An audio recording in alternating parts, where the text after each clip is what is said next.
My parents were going to take me to juvenile home, so I ran away. Wendy Mazares is attracted to more than just the glitz of Las Vegas. I went in the Horseshoe Club because Teddy Binion was a nice-looking guy. But fate deals her a bad hand.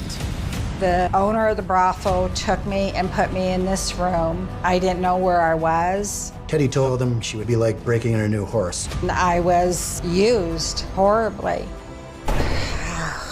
Now she must play her cards right. He kissed me, and then it just went from there. Before a mobster cashes in on her life. They said he's one of the most prolific killers of all time. What kind of psychotic person has his wife write a suicide note?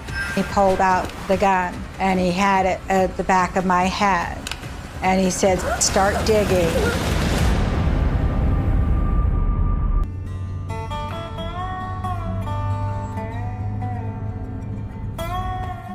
I've lived the life of a 200-year-old woman. I'm surprised I'm still alive. I probably could say I had a daddy wound because my father was absent all the time. But I was always looking for that male figure to protect me. It's 1968, and Wendy Mazares is 13 years old, running wild in rural Nevada.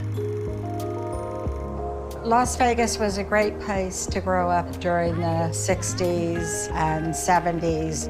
Vegas was sort of a Hollywood playground. The Rat Pack was here, Frank Sinatra, Dean Martin, Marilyn Monroe. But meanwhile, it was a small town with small town friendliness. My parents did the best they could with what they had.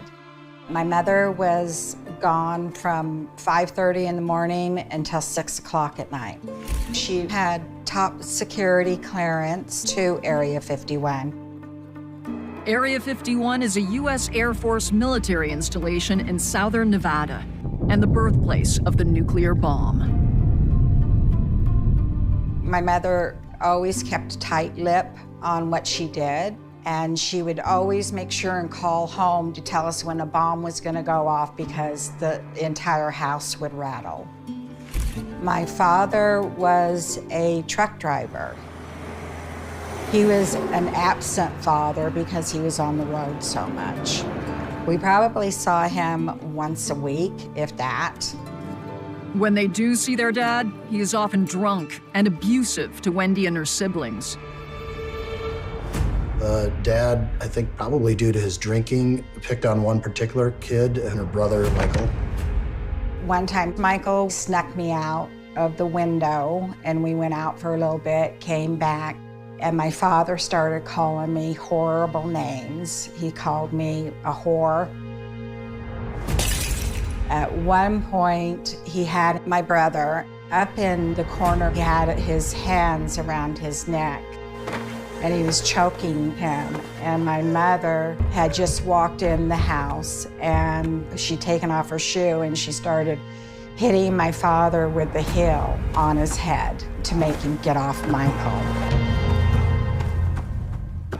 Wendy dreams of escaping the abusive household and turns to the glamour of downtown Las Vegas. I was about 14 when we started taking the bus down to Fremont Street.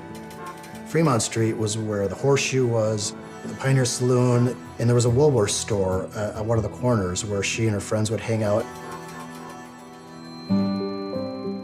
One day, we took a trip into Las Vegas.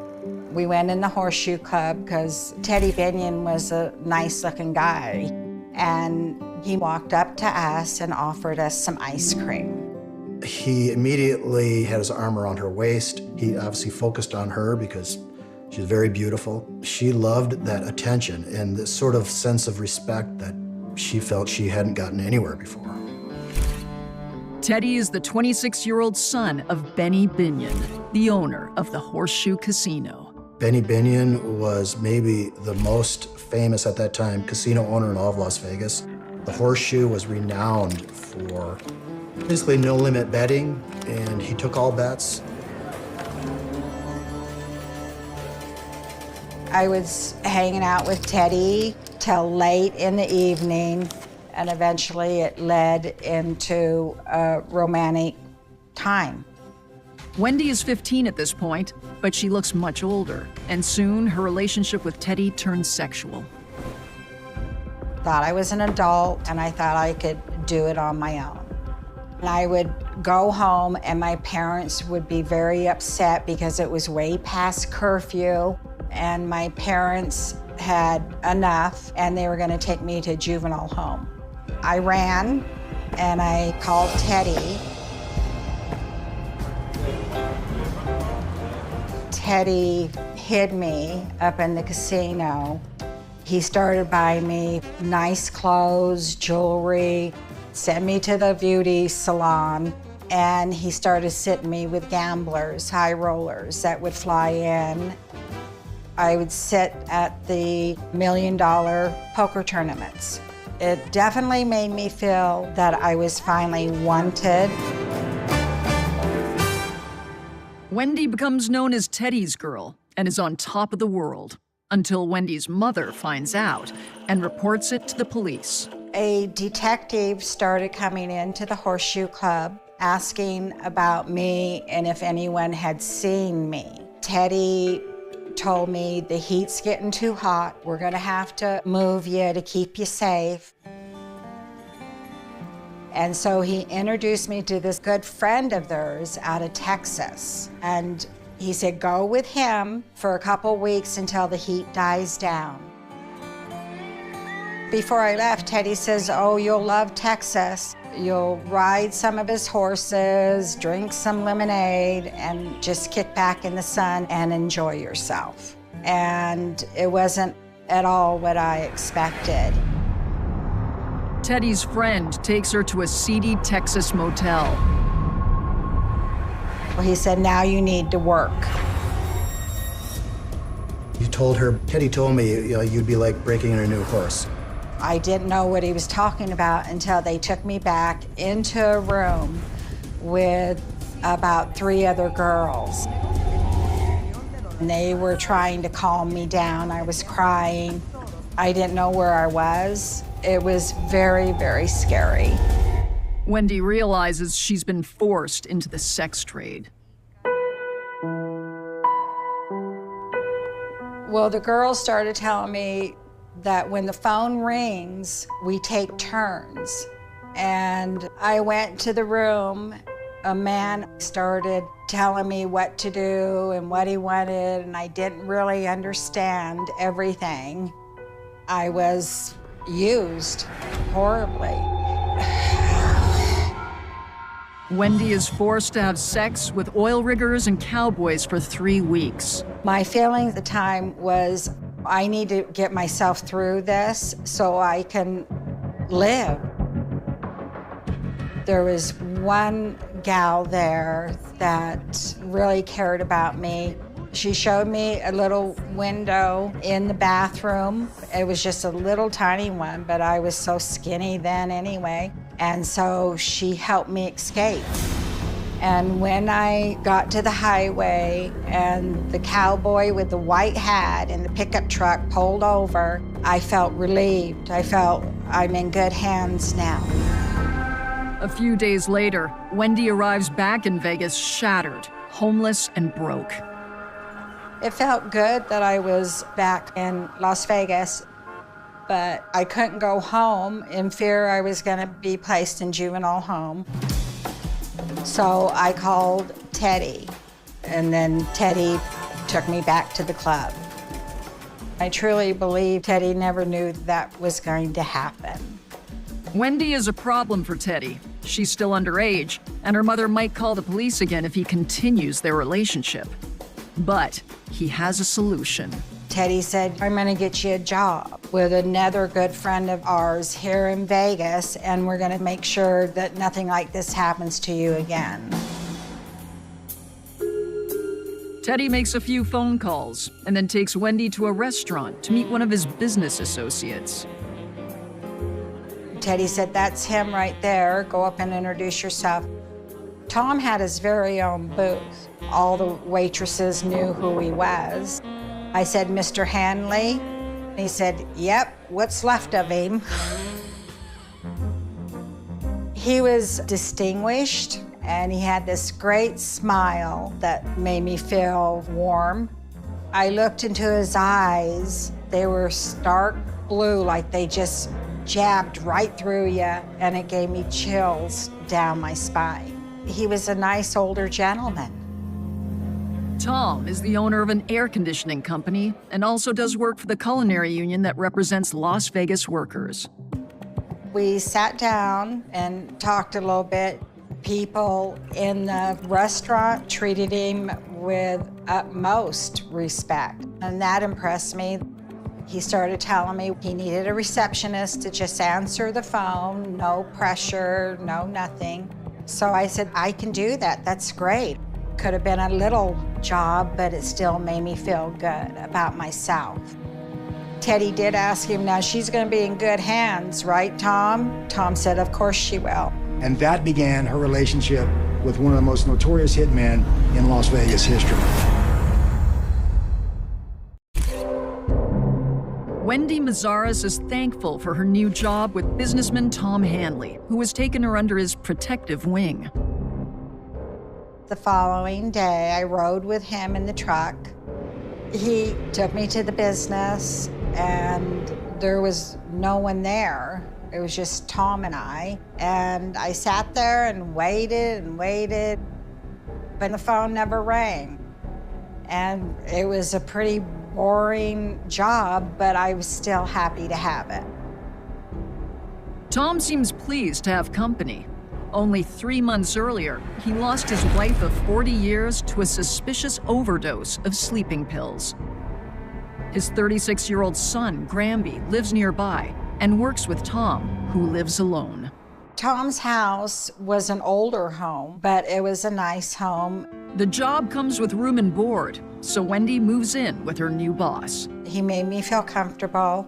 I thought he was a gentleman. I felt good inside. I felt good inside about the whole situation. I felt like Tom was definitely giving me a chance to straighten out my life.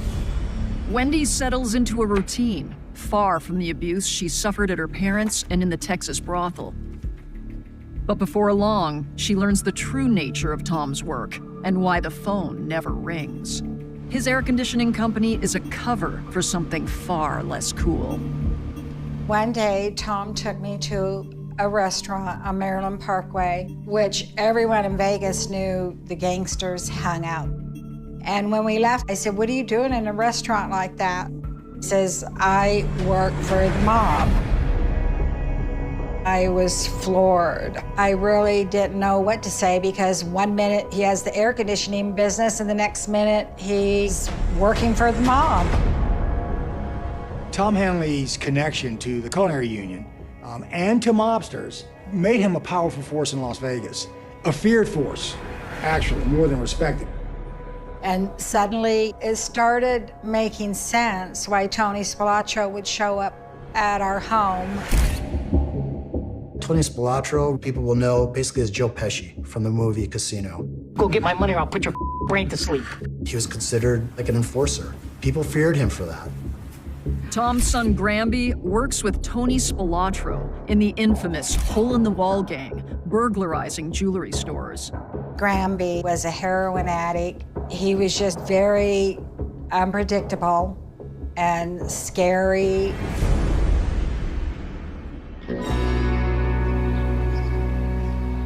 One time, Tony Spilotro and his brother came out to the office. They wanted something from Tom. And Tom said, you want something? Here's something, you little. And he started shooting at Tony and his brother's feet and telling them to dance. And then they turned around and ran to their car, screaming at Tom, you crazy old man, you crazy old man. Wendy realizes that even violent mobsters are fearful of Tom. And while she is under his protection, no one will ever mess with her again. Tom made me feel very stable. He had a knack for that. He gave me lots of pretty jewelry. One day he asked if he could kiss me, and then it just went from there. Finally, I just gave in to Tom because he did make me feel secure. He was taking care of me, and he was looking out for my best interest. Tom is 58 and Wendy is 19 when he asks her to marry him in 1976. He said, you know, we really need to get married and get married Western style. And I said, okay, that sounds great. When Tom proposed to me, I felt a little bit more secure. I know how sick that sounds, but I felt more secure because I figured if I was his wife, then he wouldn't hurt me. You know, you've heard of sort of the Oedipus complex. He was the father she never had, and she was this incredibly beautiful young woman to him.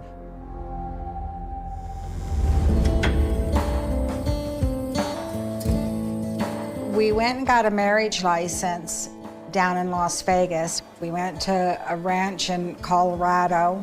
Wendy is not on great terms with her family, and none of them are invited to the wedding. He had some clergymen come in, and I was dressed in a red square dancing outfit, and he was dressed in his Western attire. We said our vows, and we were married. It was nice.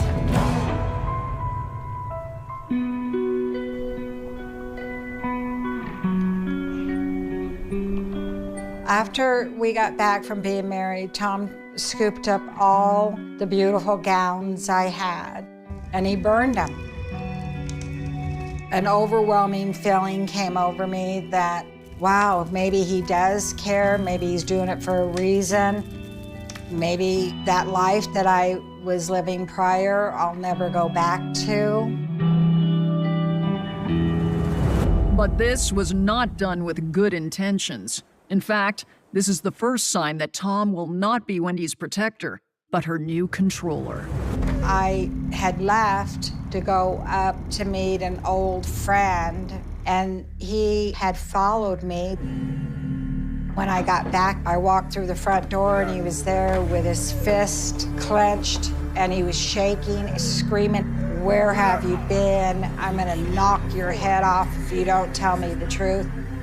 That was one of the first times that I saw Tom in such a fit of rage. I felt, this guy's really gonna kill me. He's really going to kill me. It just terrified me. She couldn't really have friends because he didn't want her talking to anybody about anything that happened. After that, he never let me out of his sight.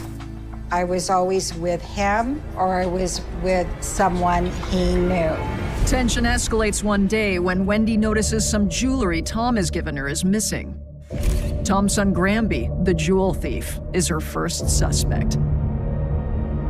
I stormed out of the house, walked over to Granby's, knocked on the door. I said, "Where's my jewelry? I know you took it." He said, "I don't know what you're talking about." And I said, "I'm gonna call the cops." And that was the worst thing I could have said. He was going to kill me right then and there. And he jumped on top of me, and he was literally strangling me. I was going in and out, and I couldn't breathe. I thought I was dead. And the next thing I knew, Tom was there knocking Granby off of me. And Tom said that I better be quiet and not talk to anyone, not say anything, or he's gonna come and get me. It put chills down my spine, and it literally terrified me.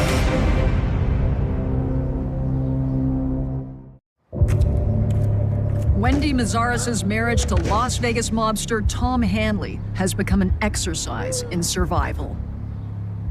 I felt more and more trapped. I felt like I was digging a deeper and deeper hole.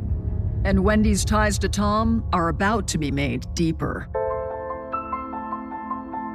When I found out I was pregnant, I felt relieved again. If I'm pregnant, he's not gonna threaten to kill me anymore. Tom was very, very happy. that I was pregnant. He said, "Oh, you're gonna have a little gooser. I'm so happy for us." And it made me feel good that he felt good.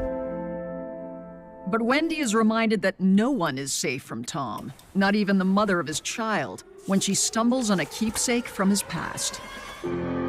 I was rearranging Tom's suits, and I found this note. It was his first wife's suicide note. Officially, Tom's first wife died from an overdose of sleeping pills. But does this note tell another story? Wendy's gut reaction is to give the note to Tom, but she immediately regrets this. Tom sat me down and said, "Now you're gonna write yours." And I said, "Why are you having me do this?" He said, "Just write it." And so he told me what to say. "Sorry, Tom, I can't go on anymore. Make sure our little gooser is well taken care of." What was going through my head at the time was, wow. I immediately went into survival mode again. I felt extremely insecure. What kind of psychotic person does that who has his wife write a suicide note? The suicide note was used to keep me under control. I was like his prisoner, and I would always have it in the back of my head that he has that suicide note. He can kill me at any minute. In the winter of 1976, Wendy gives birth to a baby girl they name Amy. I thought having a daughter, he would change a little bit, but he didn't. Tom started going to the deep end then. He started acting out, started just walking around like no one could touch him, started being mean to the people that he was around. We were at the Safeway store shopping. We were up at the cash register. Some guy had let me in because I had a new baby. He said, "Please go first." Tom took that completely wrong, pulled out his gun, stuck it to the guy's head, and said, "Don't talk to my wife." And the next thing I knew, we were running out of the store with this little baby. Tom is quickly arrested and taken to the station, while police conduct a search at the house. One detective said, "Are there any more guns in the house?" And I said, "Yeah, there's a lot." And I took him in, and they loaded up like 56 guns out of our room alone. Tom was up at the sheriff's office. They had not put him in a cell. They had not booked him. He called and he was screaming at the detective, "Leave my guns alone. I want my guns, and I'll be home in a minute." And they let him go. That made me think that Tom was very powerful with the sheriff's office, and he had connections there. They didn't even book him. They gave him back all of his guns, and they let him come home. All I wanted to do was take the baby and run. But at that point, I felt it was impossible because he would hunt me down and he would kill me. He had the suicide note, and he carried it around in his wallet. Soon, Wendy will be digging her own grave, literally. He tells her, "Dig more, make it deeper." And she is frightened. He is renowned as a killer. You know this now for a fact, and you think you're digging your own grave. What else could she think other than he's gonna put bullets in the back of her head?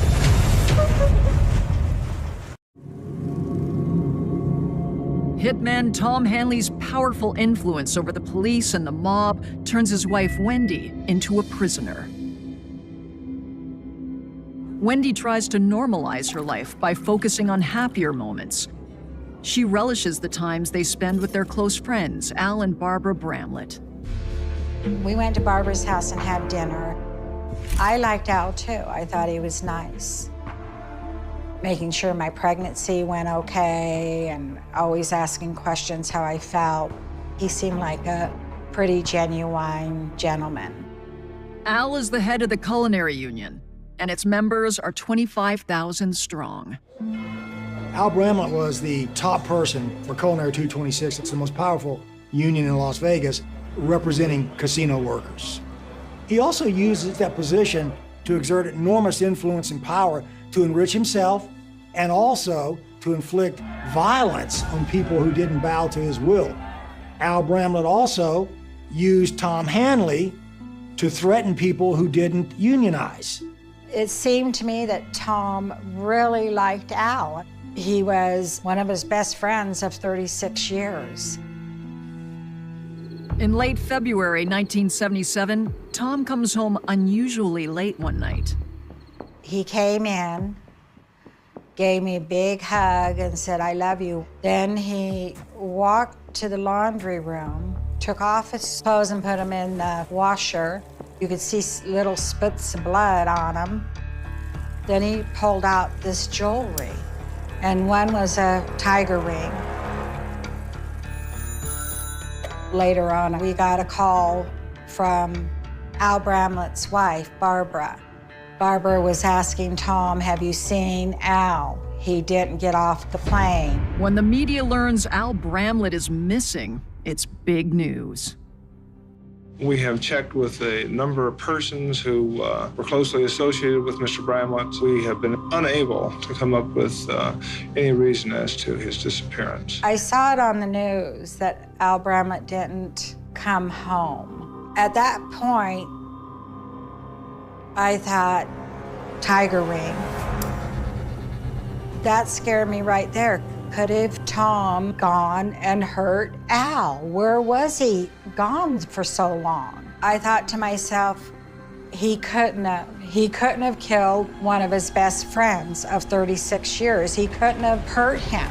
What did he do? The following day when we woke up, there was a detective from the sheriff's department at the door and tipped off Tom. Tom leaves Wendy to deal with Las Vegas investigators by herself. I let them in. They sat in the front room, and we're looking for Al Bramlett. "Do you know where he's at?" And I said, "No, I don't. I'm at home here with my baby." And they said, "Do you know what in the hell you're living with?" And I said, "No." And he said, "Your husband is a killer." It was the detective that came over earlier in the day that told Tom what was going on. That moment, I didn't trust anyone. I couldn't trust the cops. I couldn't trust Tom. Who was I to trust? If police know about the thing that he's doing, and even they don't try to stop him, what are they gonna do for her? Just another example of how trapped she was in this whole nightmare.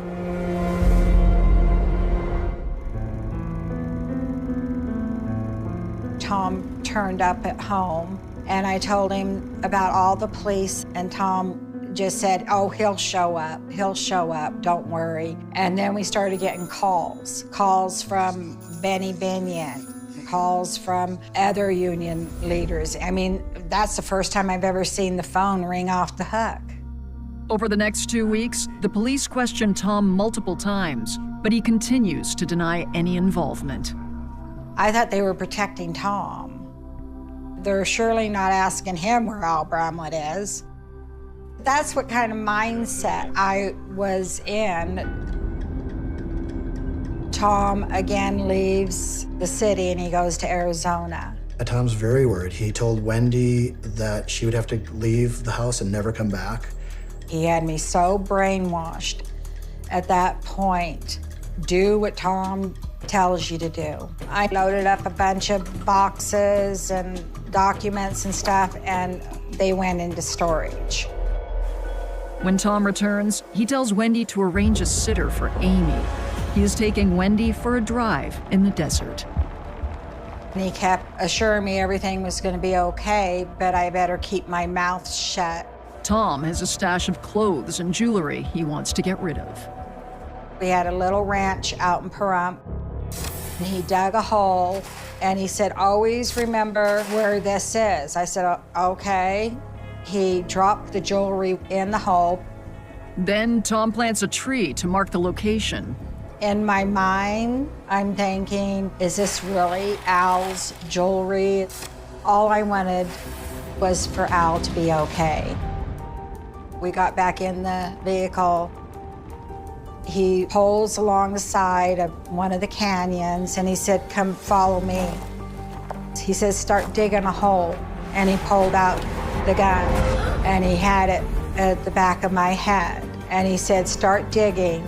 So I got on my hands and knees, and I was digging with my hands. By this time, Wendy has seen too much, and she is a liability for Tom. And he cocked the gun, and I thought he was gonna kill me.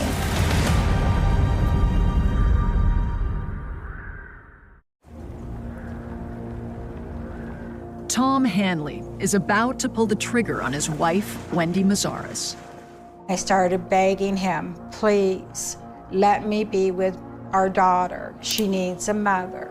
She needs a father. Please let me be with my daughter.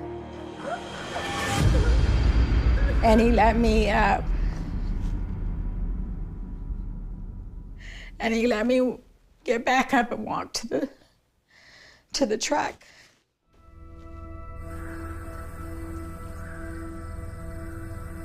He turned to me and he said, you're probably right. Amy does need someone to be with her.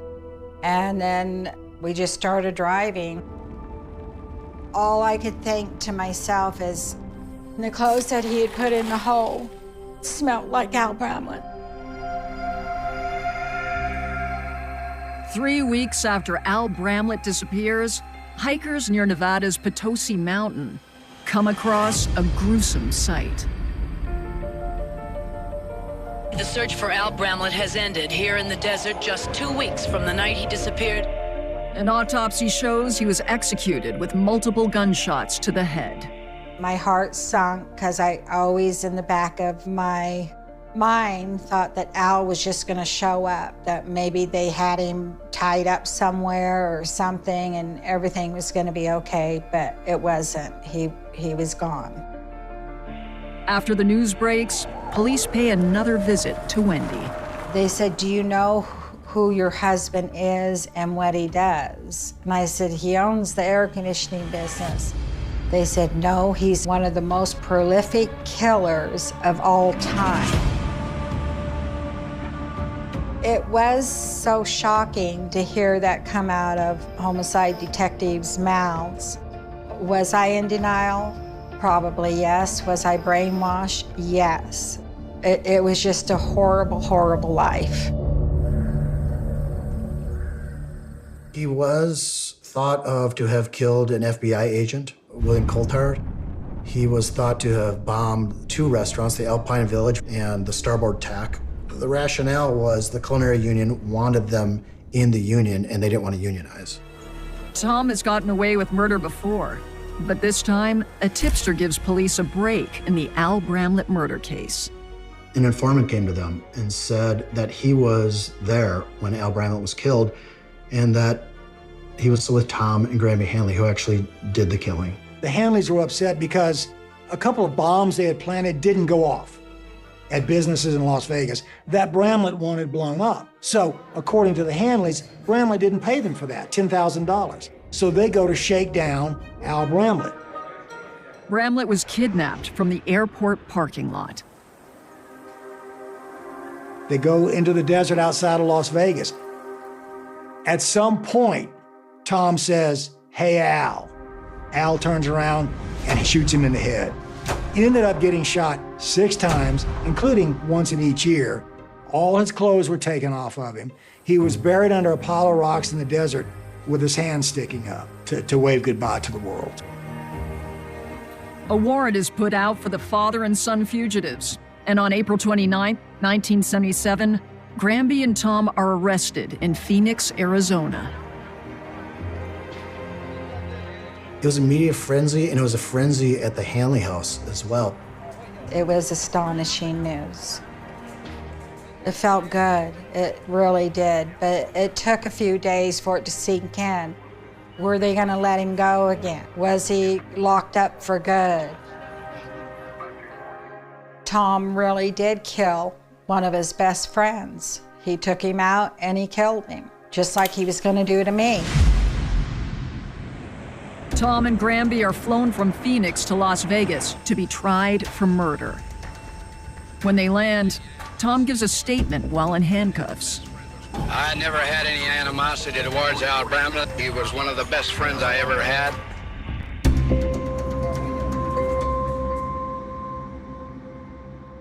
After Tom's arrest, a mobster friend convinces Wendy to tell him what she knows. I went out to the little ranch in Pahrump and I pointed to the tree that Tom had dug and buried. Underneath the tree, they find Al Bramlett's jewelry. And then everything just went crazy.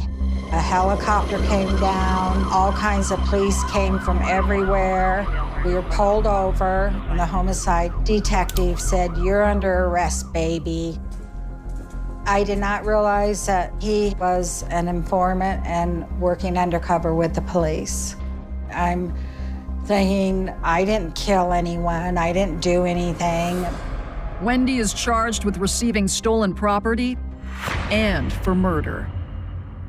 When you're charged with such a substantial charge like that, your whole life flashes ahead of you. And then on one day, workers in the jail stopped the elevator, and then they pulled Tom in there in the elevator with me. And then he started telling me, "Don't you say anything, everything's gonna be all right." So he had connections all the way inside the jail too. There was never any escape because the environment that I lived in with Tom, all of his problems came on me. That's what happens when you live with somebody like that. You get blamed too. How do I get rid of this guy? He's still gonna haunt me. He still knows people. He's gonna hurt me one way or another. I went to court and the charge was reduced to accessory to murder. And eventually the charge was dropped. I still had to do a year probation, but I felt a tremendous relief when they knew I didn't have anything to do with it. By early 1978, the trial creates a media circus, with Wendy trapped defending Tom for fear of reprisal.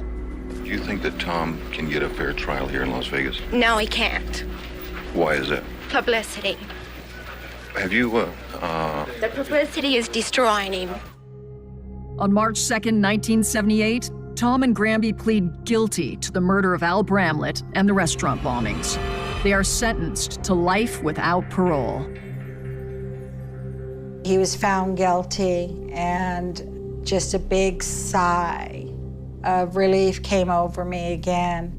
If Tom would have walked out of that courtroom a free man, there would have been a lot of people dead. A lot of people.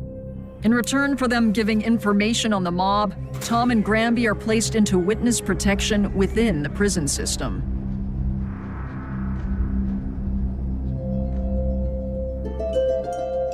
I felt bad for our daughter, Amy. I was able to disassociate myself with him and stand back and see everything he put me through. After the trial, Wendy moves to California and attends college to try and start a normal life. She is only 22 years old. There is no depths to a man like Tom Hanley. Once you're in their world, it's very hard to escape. And it was for me. I had to learn the hard way. Years after escaping Tom Hanley, Wendy finds the courage to tell her story. She publishes a book about her experience as a mob wife called Vegas Ragdoll. Today, Wendy has been happily married for 25 years. And unlike many men in her life, This one is special. She definitely had guardian angels, probably one on each shoulder. We're complete opposites, but he does love and he protects me. He's a true husband. Wendy's a very loving, strong person with convictions that will carry to the end. He accepts me for who I am. He's taught me how to trust a little bit more. Yeah, she met me, and I guess I was like the savior of her life for real, because I'll never let anything happen to her. He truly loves me, and I love him. And I searched and searched, and I finally found the right man, a good man.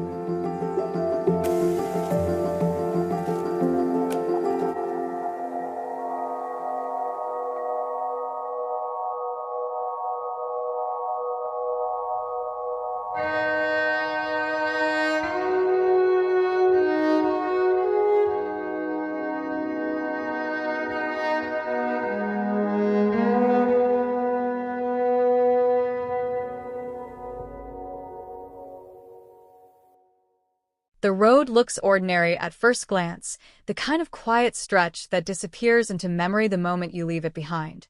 Trees line both sides, tall and still, their branches barely moving in the summer air of British Columbia. Sunlight filters through in broken patterns, flickering across the pavement like a slow, steady pulse. A car passes every now and then, nothing unusual, nothing that would make you stop and look twice. And yet, if you stand there long enough, if you let the silence settle just a little deeper, something begins to feel off, not in a way you can immediately explain, but in a way your instincts recognize before your mind catches up. Because this road, like so many others, once held moments that were never meant to be seen. Moments that slipped through the cracks of ordinary life without leaving a sound loud enough to warn anyone nearby. A child walking alone. A figure behind the wheel slowing down just enough to match their pace. A window rolling down halfway, a voice calling out with practiced ease, calm, friendly, familiar in tone. Not demanding, not threatening. Just enough to close the distance between stranger and trust. There is no struggle at first. No sudden movement that would draw attention. Just a conversation that lasts a few seconds too long. A hesitation that feels harmless. A decision made in the quiet space between caution and politeness. And then the car door opens. And then it closes again. And then the road is empty. No witnesses step forward. No alarms are raised in that moment. Life continues around it, unaware that something irreversible has just taken place. This is how it begins. Not with chaos, but with quiet precision. Not with violence that announces itself, but with an absence so complete it leaves nothing behind to question. 4 days, sometimes weeks, the disappearance exists in a different space entirely, the space of uncertainty. Families call out names into rooms that no longer answer back. Phones ring into silence. Small details become anchors of hope, a jacket left behind, a message not returned, a routine interrupted without explanation. At first, there is always the possibility that it is something else.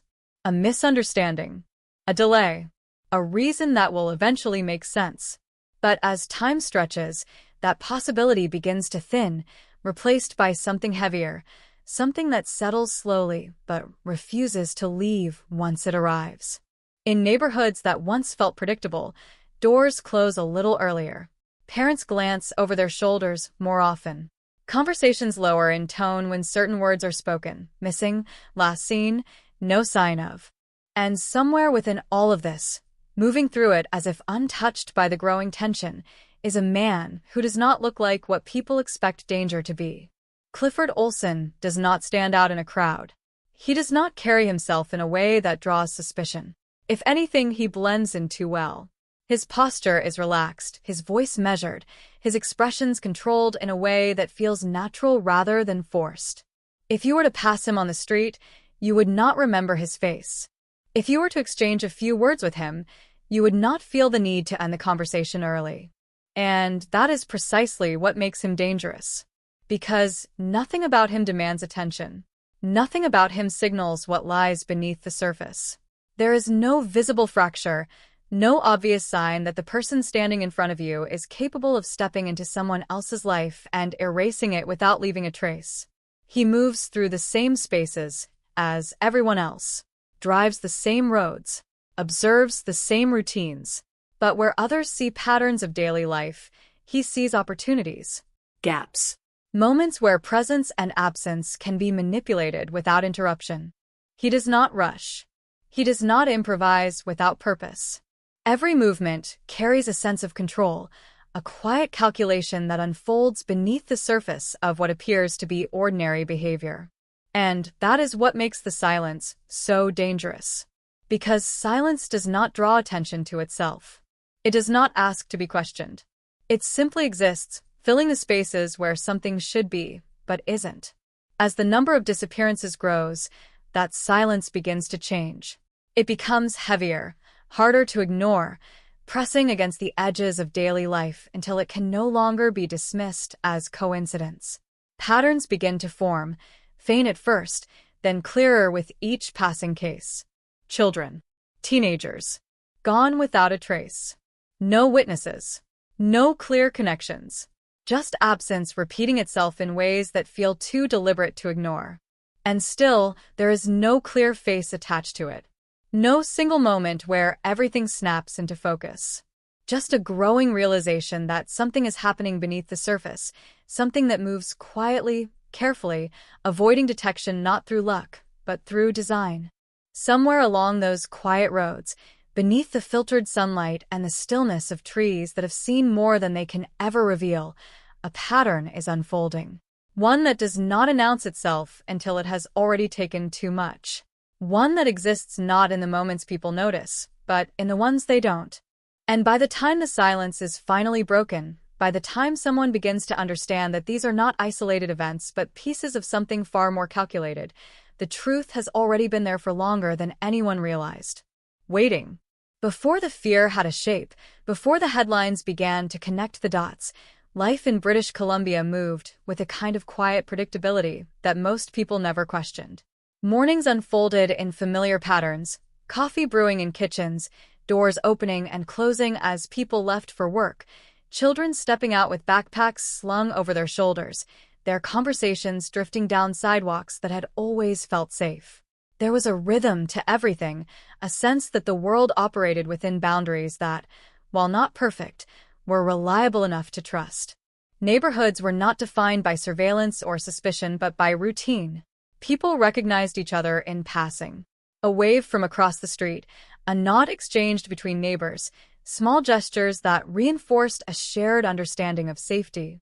It was not something that needed to be discussed. It simply existed, woven into the fabric of daily life. Children walked alone because they had always walked alone. Teenagers lingered a little longer outside because there was no reason not to. Parents trusted that the spaces their families moved through were, if not entirely free of danger, at least predictable enough to navigate without constant fear.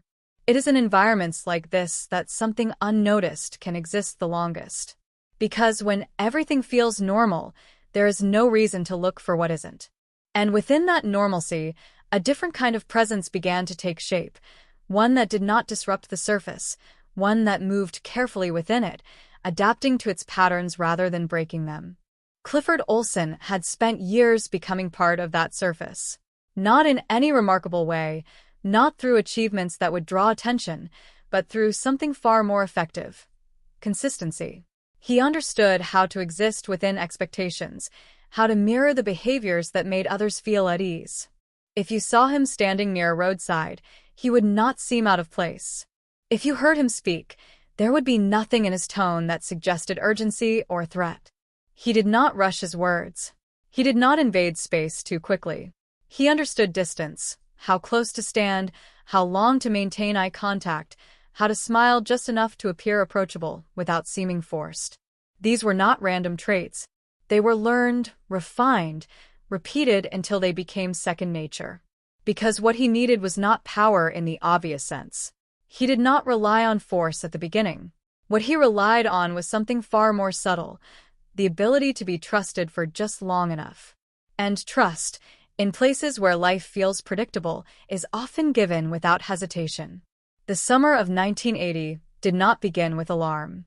It began like any other. Warm air settling over neighborhoods, long days stretching into evenings where the light lingered just a little longer before fading. Parks filled with movement, streets carried the sound of bicycles and distant conversations, and everything seemed to unfold exactly as it always had. But somewhere within that ordinary stretch of time, small disruptions began to appear. A child who did not come home at the expected hour. A routine that broke without explanation. A family standing in a doorway a little longer than usual, waiting for a figure that did not appear at the end of the street. At first, each of these moments existed in isolation. They were treated as individual concerns, separate incidents that might have explanations not yet understood. There was no immediate reason to connect them, no clear thread that tied them together in a way that demanded urgent attention. Because absence on its own does not always signal danger. It can be explained away, delayed, misunderstood. And in those early stages, that is exactly what happened. Time passed, questions were asked, searches began, but without a pattern, without something that clearly indicated a larger problem, each case remained contained within its own boundaries. Until those boundaries began to overlap. The similarities were not obvious at first. They emerged slowly in fragments. Ages that aligned. Circumstances that echoed one another. The absence of struggle. The lack of witnesses. The unsettling consistency of nothing being left behind. It was not a sudden realization. It was a gradual shift, a growing awareness that what had once seemed separate might not be separate at all. And as that awareness took shape, something else began to change as well. The way people looked at their surroundings. The way they interpreted silence. The way ordinary moments began to carry an undercurrent of uncertainty that had not been there before.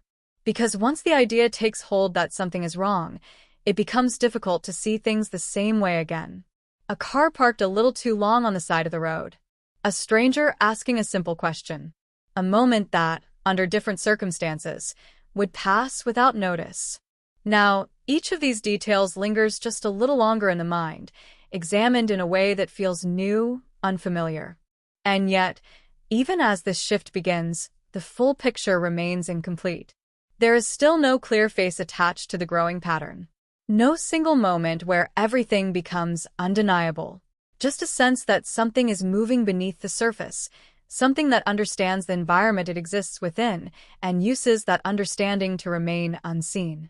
This is the stage where uncertainty becomes something heavier. Not yet fear, but no longer comfort.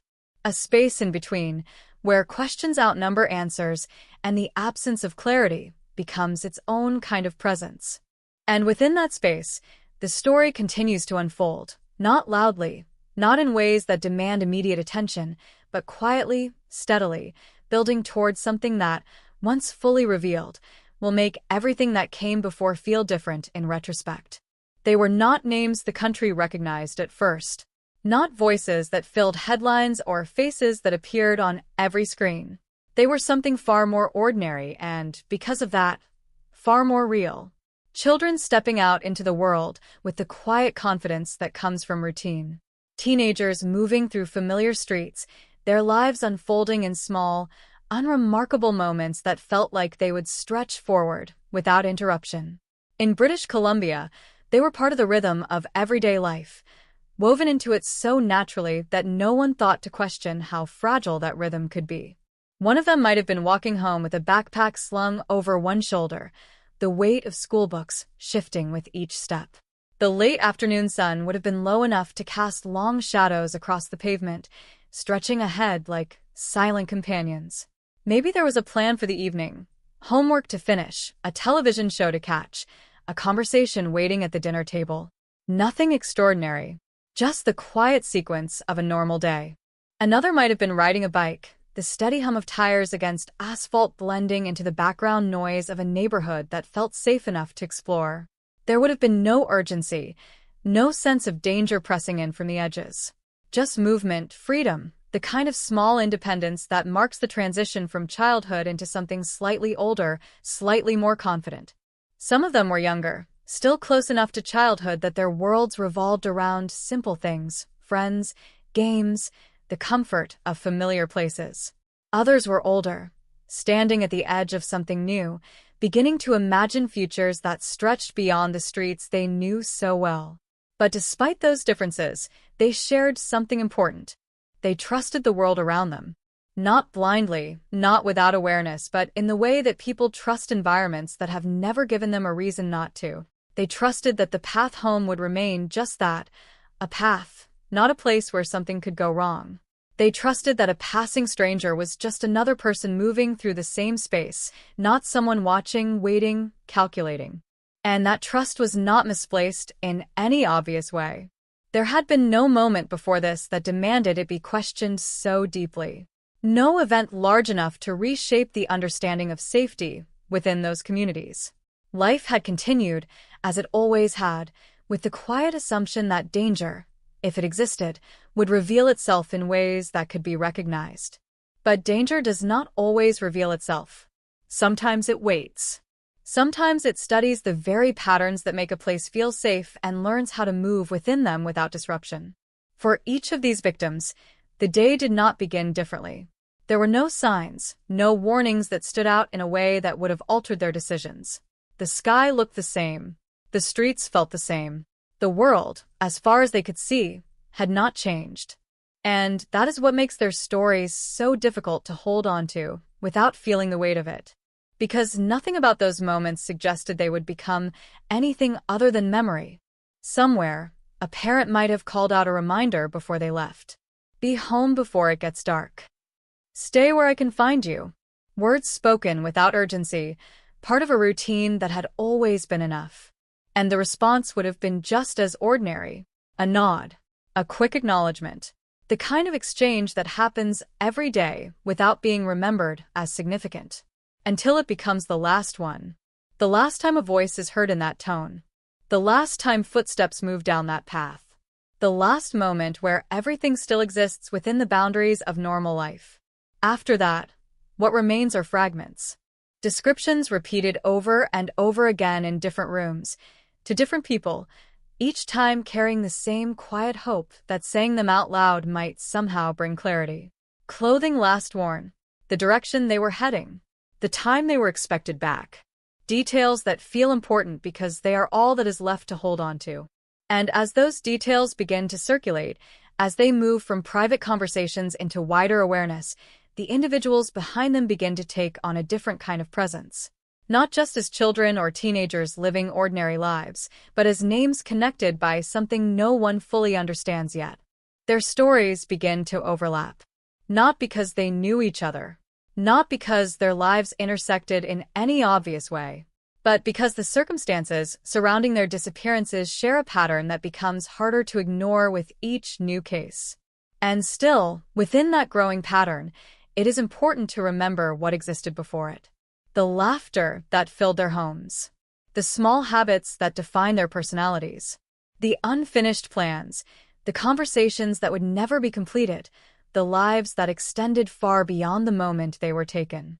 Because those things are not erased by what happened. They remain, even as the narrative around them shifts, even as their names become part of something larger and far more difficult to comprehend. They remain in the memories of those who knew them, in the spaces they once occupied, in the quiet absence that cannot be filled but continues to be felt in ways that do not fade with time. And it is in that absence that the true weight of the story begins to settle. Not in the act itself, not in the moment of disappearance, but in everything that comes after. In the realization that something has been taken without explanation. In the understanding that the world they trusted is changed in a way that cannot be undone. In the quiet, persistent question that lingers long after the search begins. Where did they go? It never happened all at once, never in a way that could be captured in a single moment and understood completely. Each incident unfolded in its own small pocket of time, separated by days, sometimes weeks, scattered across the quiet stretches of British Columbia where nothing ever seemed urgent enough to demand attention. And yet, when those moments are placed side by side, when the fragments are allowed to align, a pattern begins to emerge, one that is far more deliberate than it first appeared. A car moves slowly along a residential street, not enough to draw suspicion, just enough to notice what others might miss. The driver's hands rest lightly on the wheel, posture relaxed, gaze steady but not obvious. He is not searching in a way that would make someone uncomfortable. He is observing, filtering, waiting for the right combination of conditions to present itself. A child walking alone. A stretch of road, without witnesses close enough to intervene. A moment where routine creates predictability. That is all it takes. The vehicle pulls closer, the engine idling quietly as the distance narrows. The window lowers halfway, just enough to create a sense of openness without exposure. When he speaks, his voice carries no urgency, no command. It is casual, almost hesitant, as if he is the one asking for help rather than offering something in return. "Hey, do you know where this street is?" The words are simple, familiar, the kind of question that does not trigger alarm, especially in an environment where interactions like this are not uncommon. There is a pause, brief but important. A decision point that feels insignificant in the moment. The child steps closer. Just a little. Close enough to hear better. Close enough to respond without raising their voice. And in that space, between caution and politeness, the balance shifts. What happens next is quick. Not chaotic, not loud, but controlled. A movement that closes the distance completely, removing the option to step back before it is fully realized. The door opens, the interaction changes, and within seconds, the moment has transformed into something else entirely. The road returns to silence. No one nearby notices anything out of place. No one hears a sound that would make them stop what they're doing. Life continues around it, uninterrupted, as if nothing has changed. This is how each incident unfolds, not as an explosion of violence, but as a quiet removal. A subtraction so precise it leaves the surrounding environment intact. Clifford Olson does not rely on force at the beginning because he does not need to. He understands that control can be established long before resistance has a chance to form. His movements are deliberate, his timing calculated. There is no rush, no panic. Only a sequence of actions repeated with slight variations, adjusted to fit the circumstances of each encounter. Once the victim is no longer visible, the environment changes. The open streets, the familiar neighborhoods, the places that once felt safe are replaced by something else. Isolated areas where the sense of normalcy no longer applies. The air feels different there. Heavier. Still. There are no passing cars, no distant conversations, no movement beyond what he allows. The control he established in those first few moments extends into this space, shaping everything that follows. Time becomes distorted. Minutes stretch in ways that are difficult to measure. The sequence of events no longer aligns with the rhythm of everyday life. Instead, it exists in a separate frame, one defined entirely by his actions, his decisions, his ability to maintain control without interruption. What happens in those moments is not chaotic. It is methodical. That is what makes it so difficult to grasp from the outside. The absence of randomness, the presence of structure, the way each step follows the next with a kind of quiet certainty that suggests this is not new, not improvised, but practiced. And when it is over, when the moment has reached its conclusion, there is no dramatic ending. No final act that signals completion in a way that would leave a trace easy to follow. Instead, there is only absence. The victim is gone. The location returns to stillness. The world beyond it continues, as if nothing has changed. Days later, when the absence is finally noticed, when concern turns into alarm, there is nothing left at the original point of contact to explain what happened. No signs of struggle. No witnesses who saw enough to provide clarity. Just a last known location and a timeline that ends abruptly, without explanation. Each case begins to follow this pattern. Different streets, different victims, but the same underlying structure. And because each incident is separated in time and space, because the connections are not immediately visible, it takes longer for the full scope of what is happening to come into focus. But for those experiencing it, for the families waiting, searching, Asking questions that have no answers yet, the pattern is already there, not in the details, but in the repetition of loss. A routine interrupted. A presence removed. A silence that grows heavier with each passing day. And somewhere within that silence, the understanding begins to form that these are not isolated events. That something is moving through these spaces with intention, with awareness, with a level of control that allows it to remain unseen. By the time that understanding takes hold, the incidents themselves are already in the past, scattered across different moments, different locations, each one complete in its own way. But together, they tell a story that is far more unsettling than any single event could be. A story not of sudden violence, but of quiet, repeated intrusion into the ordinary. A pattern built not on noise, but on silence. And a series of moments that, once connected, reveal something that had been there all along, waiting to be recognized. The first thing investigators notice is not what is there, but what is missing. A street that should hold some trace of disruption remains untouched, as if the moment everyone is trying to understand never actually happened. The pavement is clean, undisturbed. No scattered belongings, no signs of struggle etched into the ground, no broken patterns that would suggest resistance. Just a location marked by memory alone, the last place someone was seen before they vanished into something no one witnessed clearly enough to describe. In British Columbia, these places begin to accumulate, each one carrying the same quiet contradiction. Something significant happened here, and yet nothing visible remains. Officers arrive with notebooks, cameras, and a careful awareness that what they are searching for may not reveal itself easily. They move slowly, scanning details that most people would overlook, tracing the edges of sidewalks, examining the subtle impressions left behind by tires, shoes, anything that might break the uniformity of the scene. But the longer they look, the more unsettling the realization becomes. Whoever is responsible understands how to leave without leaving anything behind. Witnesses, when they exist at all, offer fragments rather than clarity. A car seen passing through, but not remembered well enough to identify. A figure inside, but only in the vaguest sense. A shape, a presence, nothing distinct enough to hold on to.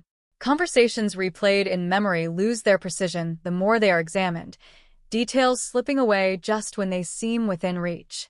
Time becomes unreliable. Distances blur. What felt ordinary in the moment becomes difficult to reconstruct with certainty. And so the investigation begins not with solid ground, but with absence, gaps where information should be, silence where there should be answers. Detectives gather these fragments anyway, placing them side by side, searching for consistency within inconsistency. They compare timelines, looking for overlaps that might suggest movement between locations. They study patterns of disappearance, noting similarities that feel too deliberate to ignore. Age ranges align. Circumstances echo one another. The lack of resistance appears again and again, a detail that stands out not because it explains what happened, but because it refuses to fit the expectations of such events. There is no chaos, no clear escalation visible at the surface level. Only a quiet removal, repeated with unsettling precision. As more cases emerge, the scope of the investigation expands. What were once isolated searches become part of something larger, something that stretches across different areas yet follows the same underlying structure. Files grow thicker. Maps begin to fill with markers, each one representing a point where someone disappeared without explanation. Lines are drawn between them, tentative at first, then more confident as the similarities become harder to dismiss. It is not a sudden breakthrough, not a moment where everything becomes clear at once. It is a gradual shift, a slow tightening of focus as the realization takes hold that these incidents are not separate. They are connected by something unseen, something that moves between them with intention. And still, even as that connection forms, the evidence remains elusive. There is no single piece that defines the case, no object or trace that points directly to a suspect. Instead, there are only patterns, subtle, persistent, impossible to ignore once recognized, but difficult to translate into something concrete. This is what makes the early stages of the investigation so fragile. The understanding is there, just beneath the surface, but without something tangible to anchor it, it remains just out of reach. Officers revisit scenes, hoping that time might reveal what was not visible before. They speak again with witnesses, asking the same questions in slightly different ways, searching for details that might have been overlooked. They analyze every fragment of information, no matter how small, building a picture that is incomplete but growing more defined with each step. And within that process, a different kind of tension begins to build.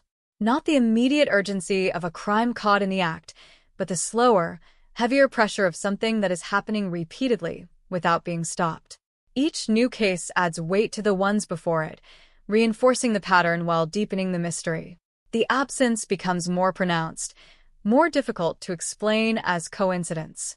It begins to take on a shape of its own, not through what is seen, but through what continues to be missing. At some point, the investigation shifts from asking what happened in each individual case to asking what kind of person could create such a consistent void. Someone who understands routine. Someone who can move through ordinary spaces without drawing attention.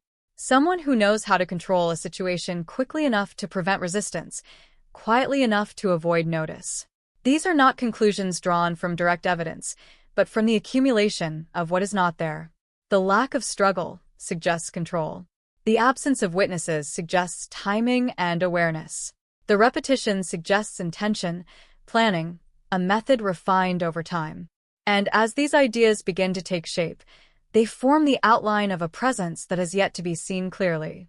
A figure defined not by appearance, but by behavior, by patterns, by the ability to exist within the ordinary, without disrupting it. Clifford Olson is not yet a name in the investigation at this stage, not a person connected directly to the cases. But the profile that begins to emerge, the understanding of how the perpetrator operates, moves closer and closer to him with each new piece of analysis. The scenes themselves offer no direct path, but the consistency between them creates something else, a direction. It is not a straight line.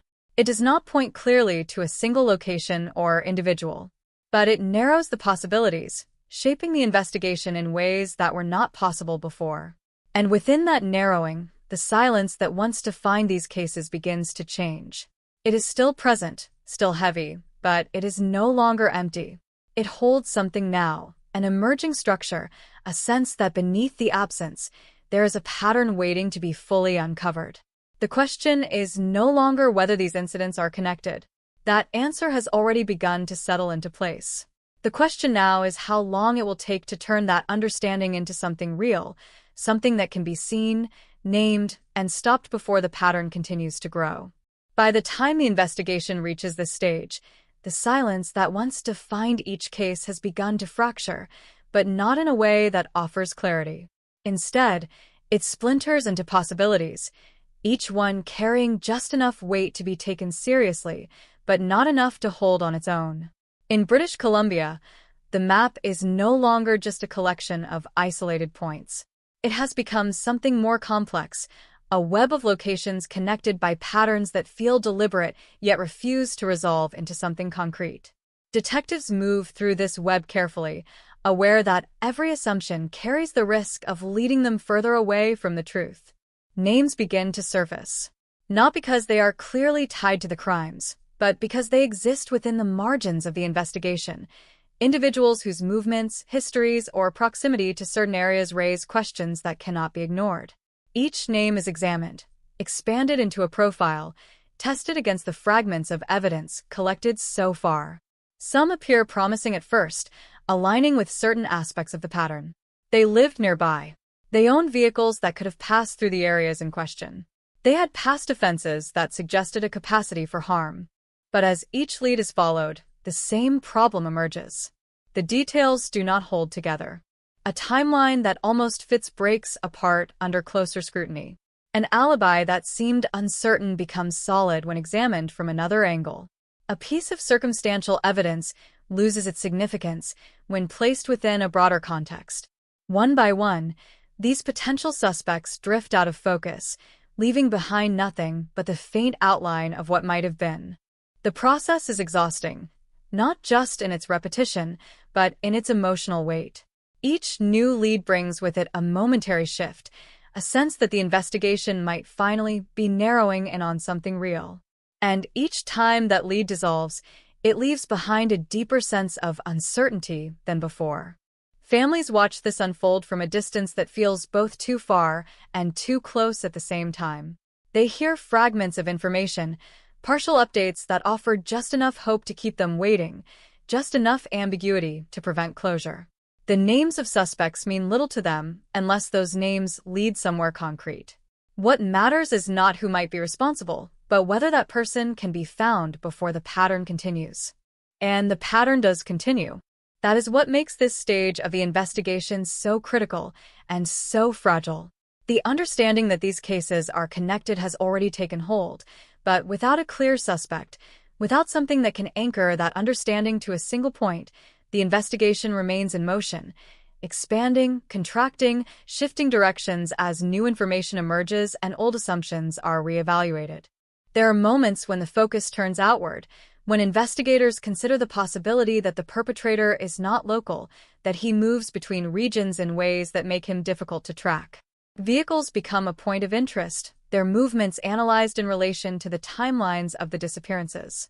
But without clear descriptions, without license plates or consistent identifiers, this line of inquiry stretches into too many possibilities to be effective. Other times, the focus turns inward, narrowing to individuals who exist within the communities affected. Someone who understands the routines, the geography, the subtle rhythms of daily life that would allow them to move without drawing attention. This possibility carries a different kind of weight because it suggests that the person responsible is not passing through, but living among them. That idea changes the way people look at each other. Neighbors who once exchanged casual greetings now pause a little longer, their eyes searching for something that was never there before. Familiar faces are reconsidered, not with direct suspicion, but with a quiet awareness that familiarity does not guarantee safety.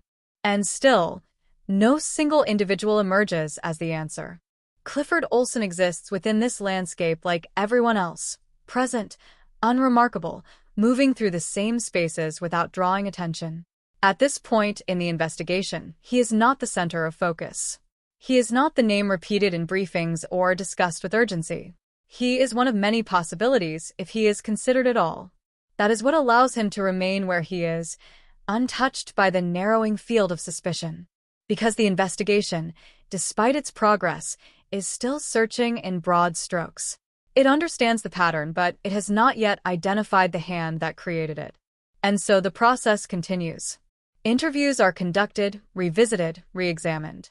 Statements are compared, not just for what they say, but for what they might reveal when placed alongside one another.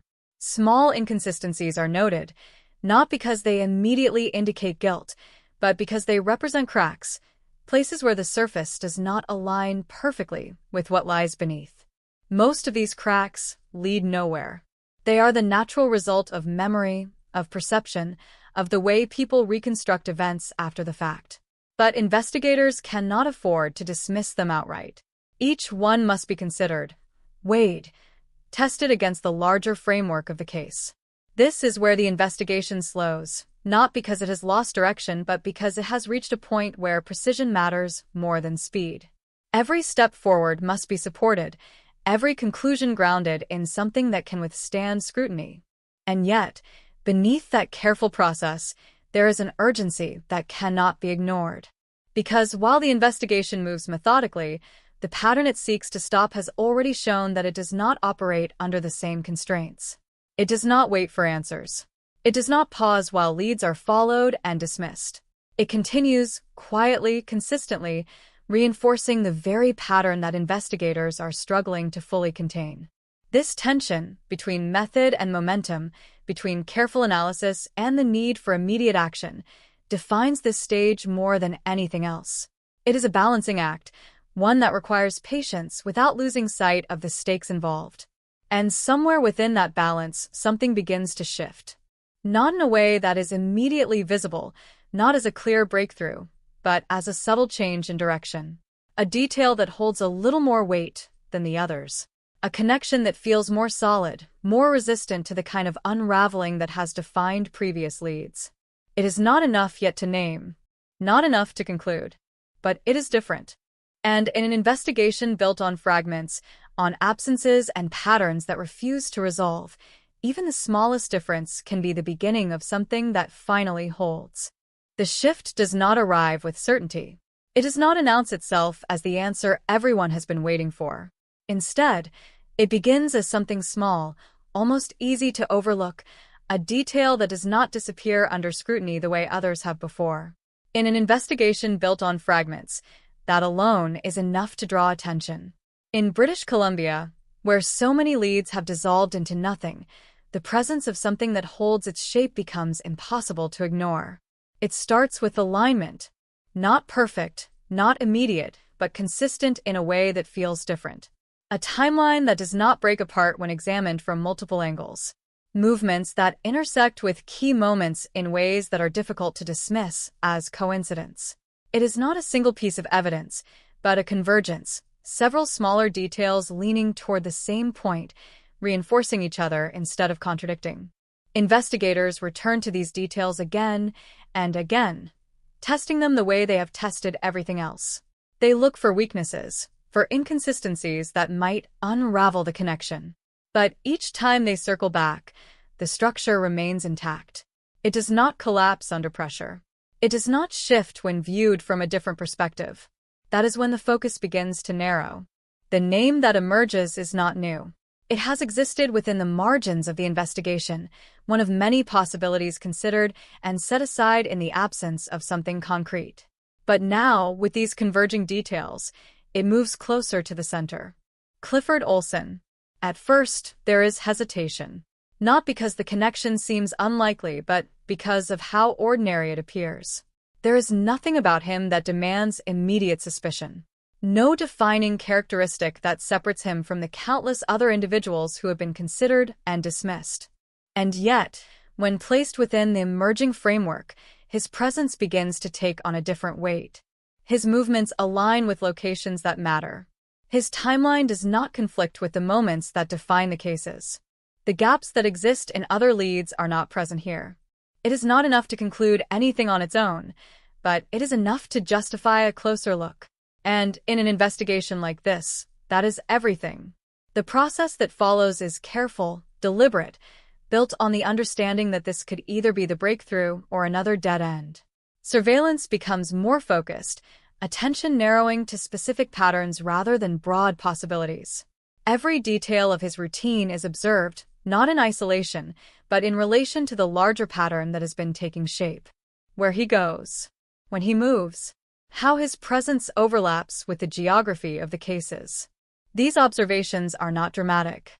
They do not produce immediate revelations, but they accumulate, piece by piece, forming a picture that becomes harder to ignore with each passing day.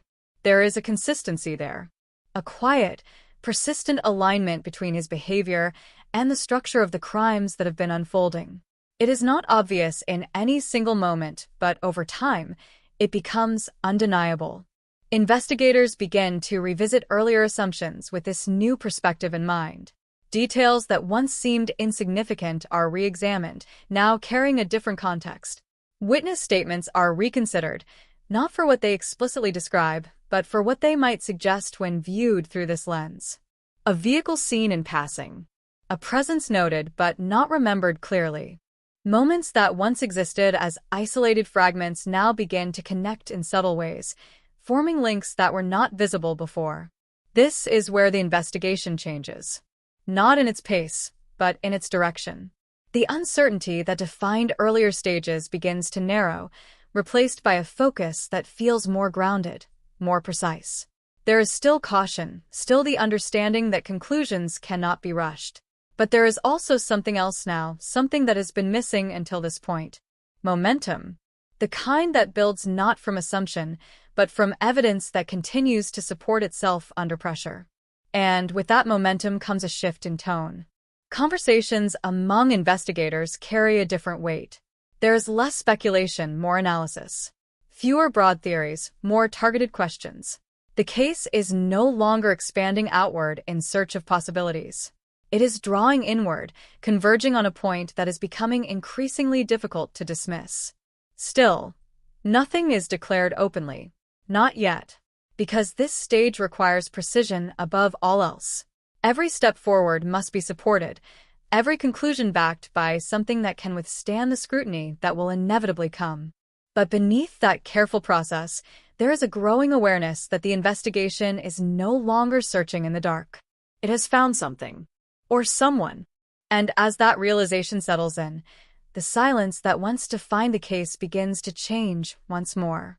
It is no longer empty. It is filled with the quiet certainty that the pattern, the one that has been building piece by piece, is finally beginning to reveal the shape of the person behind it. The courtroom does not feel like the places where this story began. There are no quiet roads here, no stretches of empty space where something can disappear without being seen. Everything is contained, structured, held within walls that demand attention to every word, every movement. And yet, despite that structure, there is a silence that settles in the room long before anything is said. Not the absence of sound, but the kind that comes from knowing that what is about to unfold cannot be undone.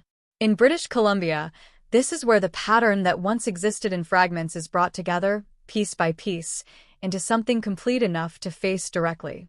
Clifford Olson sits at the center of it, not elevated, not hidden, but placed where everyone can see him. There is no visible tension in his posture, no outward sign of the weight that has gathered around his name. If anything, he appears composed in a way that feels almost detached from the gravity of the moment. His gaze moves across the room without urgency, as if he is observing rather than participating.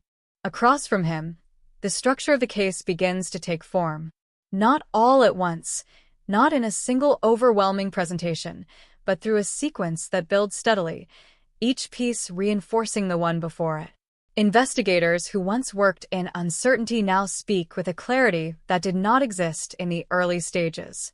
They describe the patterns, the alignments, the details that resisted collapse under scrutiny.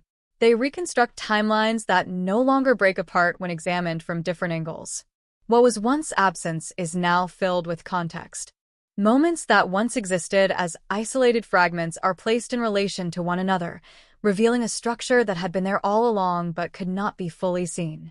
The quiet removals, the lack of resistance, the consistency in location and timing, all of it forms a narrative that no longer relies on speculation. There is no need for dramatic emphasis. The weight of the evidence speaks through its consistency. Each detail, on its own, might have been questioned. Together, they create something that holds. Something that does not shift when challenged, that remains intact even when examined from every possible angle. And as this structure takes shape, the room changes.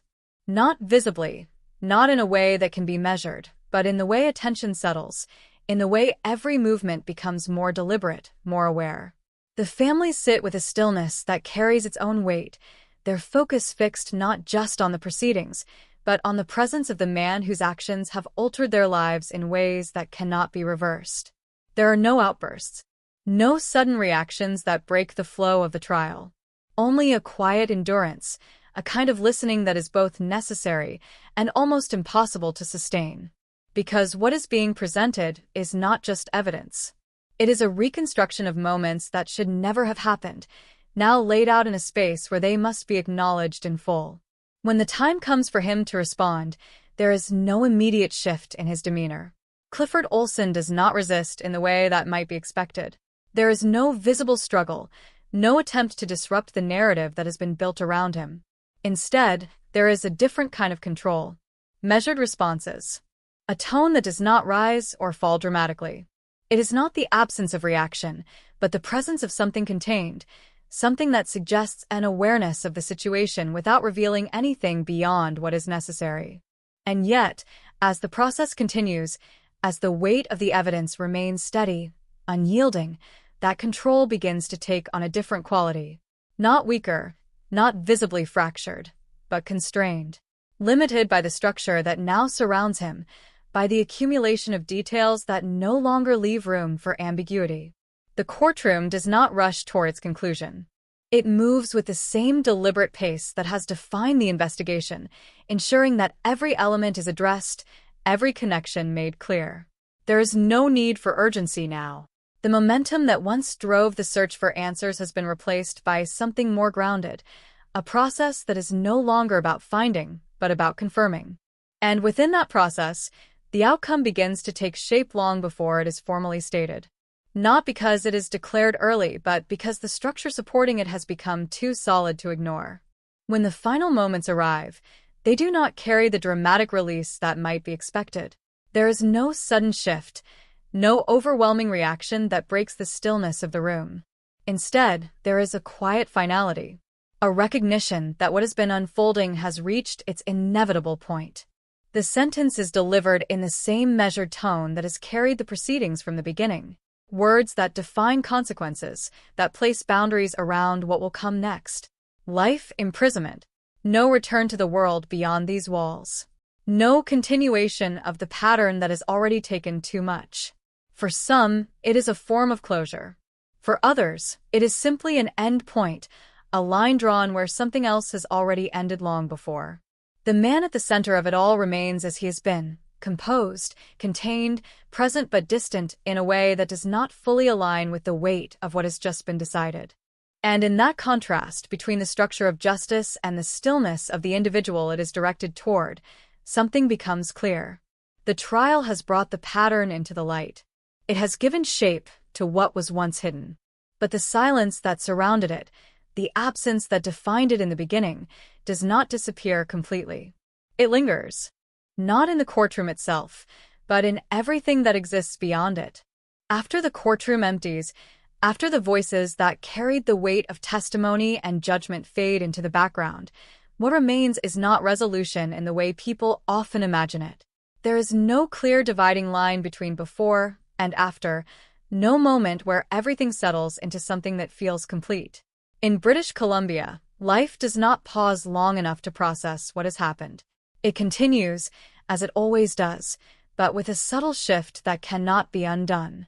The roads are still there.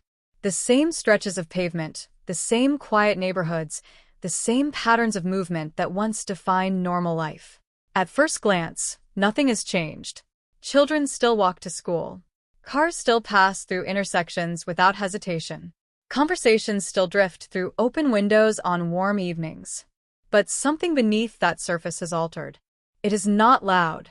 It does not demand attention in obvious ways. Instead, it exists in the spaces between actions, in the moments where people hesitate just a fraction longer than they used to. A glance over the shoulder that lingers. A question asked where there was once only assumption. Parents call their children back a little earlier. Doors close a little sooner. The trust that once flowed easily through these communities now moves with caution, shaped by an understanding that did not exist before. And yet, even within that shift, there is a quiet determination to continue. Because stopping is not an option. Life does not allow for that. It moves forward, carrying with it both the memory of what was lost and the necessity of what remains. The names of the victims do not fade, but they change in the way they are held. No longer just part of an unfolding story, they become something more permanent, something that exists beyond the case itself. They are remembered in small, personal ways, in photographs that remain where they were always placed, in routines that no longer include them but still echo their presence, in conversations that circle back to who they were rather than only what happened to them. This is where the story slows, not because it has lost its momentum, but because it has reached a point where movement looks different. It is no longer about discovery or confrontation. It is about understanding what remains after both of those have taken place. Clifford Olson no longer moves through the same spaces as before. His presence is contained, removed from the environments where the pattern once unfolded. The structure that allowed him to operate has been broken, replaced by boundaries that cannot be crossed. But the absence he created does not disappear with him. It lingers in ways that are not always visible, in the quiet spaces where memory and reality overlap. In the knowledge that what happened was not random, not an accident of circumstance, but something deliberate, something that moved through ordinary life without being seen until it was too late. That understanding carries its own weight. It reshapes how people think about safety, about trust, about the assumptions that guide everyday decisions. It does not eliminate those things entirely, but it changes them, adds a layer of awareness that cannot be removed once it has been established. And within that awareness, there is also a question that does not fully resolve. Not a question about who is responsible or what happened, that has already been answered, but something quieter, more difficult to define. A question about how something like this can exist within the ordinary, how it can move undetected for so long, how the familiar can contain something so completely unfamiliar without revealing it. There is no simple answer to that. Only the recognition that the boundaries people rely on are not always as solid as they appear. That safety is not just a condition, but something that must be maintained, understood, questioned when necessary. Over time, the intensity of the story begins to soften, not because it is forgotten, but because it is absorbed into a larger understanding. It becomes part of the history of the place, something that is remembered not in constant focus, but in a way that remains present beneath the surface. Lessons are drawn from it, not in abstract terms, but in the way people carry themselves forward. Awareness becomes part of routine. Caution becomes part of trust. The balance between openness and vigilance is recalibrated, shaped by what has been learned at a cost that cannot be measured. And still, life continues. New routines form. New memories take shape. The spaces that once held absence begin to fill again, not as replacements, but as continuations of what was interrupted. Because even in the presence of something that has altered so much, there is a resilience that does not disappear. It exists in the decision to keep moving forward, to keep trusting, even if that trust is more carefully placed, to keep living within the same world, even after understanding that it is more complex, more unpredictable than it once seemed. That is where the story ultimately settles. Not in the moments of violence, not in the structure of the trial, but in everything that comes after. In the quiet adjustments that reshape daily life. In the memories that remain, steady and unchanging even as time moves forward. In the understanding that while some things cannot be undone, they can be carried, learned from, and placed within a larger context that allows life to continue. And in that continuation, there is something that endures, not untouched, not unchanged, but still present, still moving, still finding a way forward. Time does not erase what happened, but it changes the way it is carried. In British Columbia, the years move forward with a steady rhythm, seasons replacing one another in cycles that feel both familiar and indifferent to the weight of memory. Snow falls and melts, leaves return and fade, and the streets that once held unanswered questions settle back into something that looks, from the outside, like normal life. But beneath that surface, the story remains, not as a constant presence, but as something woven quietly into the fabric of the place. People speak about it differently now. Not in the urgent tones that filled the early days, not with the same sharp edge of fear or confusion, but with a kind of measured understanding. The details are still there, preserved in records, in reports, in the collective memory of those who lived through it. But the way those details are held has shifted. They are no longer fragments waiting to be assembled. They are part of a completed picture, one that cannot be changed, only remembered. For those who lost someone, that picture never fully settles into the past. It remains present in ways that are difficult to explain to anyone who did not experience it directly. Time moves forward, but memory does not always follow at the same pace. It lingers, returns unexpectedly, attaches itself to small moments that carry echoes of what once was. A familiar street, a certain time of day, a quiet space where absence feels more pronounced than anywhere else. And yet, even within that, there is movement. Not the kind that replaces what was lost, but the kind that allows life to continue alongside it. Families find ways to hold on to what matters without being defined entirely by what happened. They remember not just the end, but everything that came before, the ordinary moments, the small details that made each person who they were. In that remembering, there is a kind of resistance against the narrative being reduced to a single, defining event. Because the story does not belong solely to what was taken. It also belongs to what existed before, to the lives that extended far beyond the moment they were interrupted. This is where the focus begins to shift, slowly but steadily. away from the figure at the center of the crime and toward the broader impact it left behind. Clifford Olson becomes less of a presence in daily thought, his actions confined to the structure that now contains him. The attention that once surrounded him begins to fade, not because what he did is forgotten, but because it no longer needs to occupy the same space it once did.